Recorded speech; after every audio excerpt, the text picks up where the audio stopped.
The latest numbers are just out. Core CPI year-on-year coming in at 2.1%, so missing those estimates.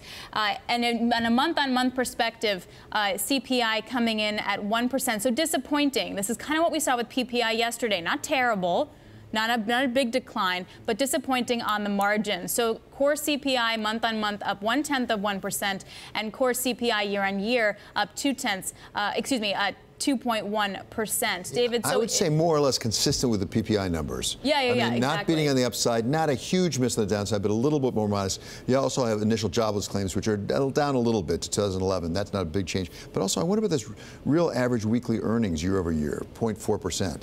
Last month it was 0.9%. Yeah, you know, good catch. That catches my eye at least. Well, and you're seeing the dollar take another leg lower here, and let me just bring up what's happening with bonds as well. So more buying coming into bonds. Now you have yields down by about 3 basis points. There's buying pretty much in the belly of the curve is where you're seeing it the most when you have 5-year yields down by 4 basis points. And just take a quick look at the equity market, see any reaction there. We're still up, but modestly. In fact, the Dow right around the highs of the session for Dow futures. All right, so with us is Greene of Manulife, a chief economist.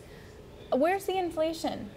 Yeah, it's a great question, and I'm with you. I'm not really seeing it. So there are legitimate inflation concerns in terms of commodity prices and in terms of the stimulus that we have coming down the line over the next year or two. But there are a whole bunch of structural and cyclical factors that are offsetting those inflationary pressures. Things like a lack of wage growth, for example, for a number of reasons.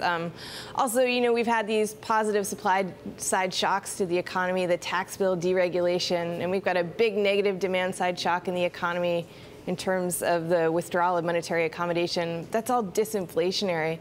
And the fact that we're also blowing out our deficit with the tax bill and the spending bill, the huge debt overhang that we have should also put downward pressure on growth and on inflation over the medium to long term. I don't want to let you off the hook too fast on the stimulus point. Okay. Because after all, at this point in this economy, with close to full employment, we're putting $1.5 trillion into the economy.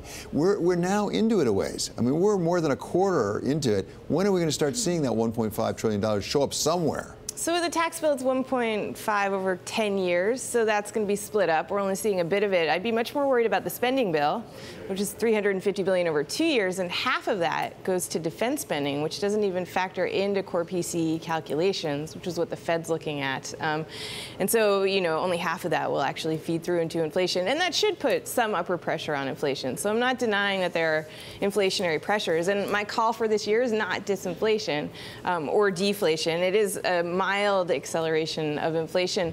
But the late cycle surge that we're all used to seeing at this stage in the business cycle, I'm just not buying that we're seeing signs of it or that we're going to for a while, because I think the late stage of this business cycle will last a really long time.